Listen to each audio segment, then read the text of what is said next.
Morning and welcome to part 2 of interrailing from Poland back home to Dublin. I left Berchtesgaden early because Luxembourg was 4 trains and a bus away. I was so very happy for the tourists getting better weather than I had. Be a shame if you got sunstroke. In Freilassung, I moseyed around, saw a dinosaur and saw this little freak. After a 4 out of 10 pan au chocolat, it was time for the intercity train. Okay, second train is from Freilassung to Munich. It was 2.5 hours and it was empty. Now, Munich to Mannheim, around 2 hours. So this is the first class included in the ticket, and here is the hug I wish I could have. After carrying the sketching set in my bag for 3,000 kilometers hiking and not using it once, I used it and painted a little house I saw in Poland. At 2 o'clock I was in Mannheim, and at 4 o'clock I was in Saarbrücken. There, and I kid you not, this is not AI, I saw the largest ever backpack. There were no train connections into Luxembourg, but there was a bus for €5.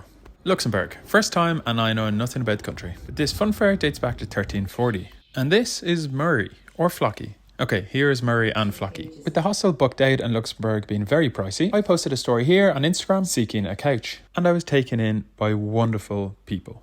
Thank you Hillary, Philippe and Therese.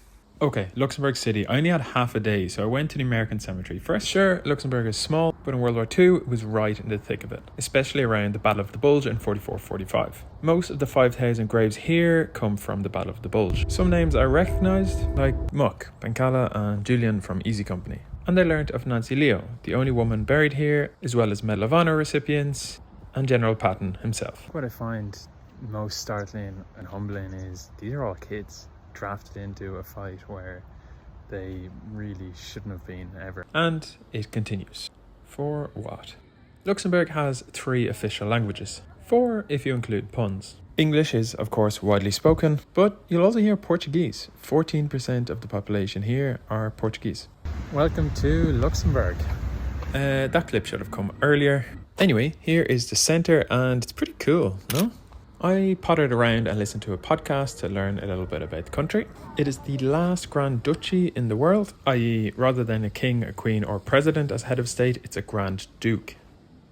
Oh, a wild Camino sign. After briefly visiting the set of Midsummer and opting against a blind date, I saw Northern Irish fans who were playing that night. So, I'm heading from Luxembourg City to Bastogne over the Belgian border, but I'm going to make a little side quest tour to the town of Diekirch.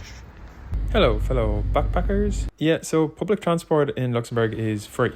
Like, all of it. Forever.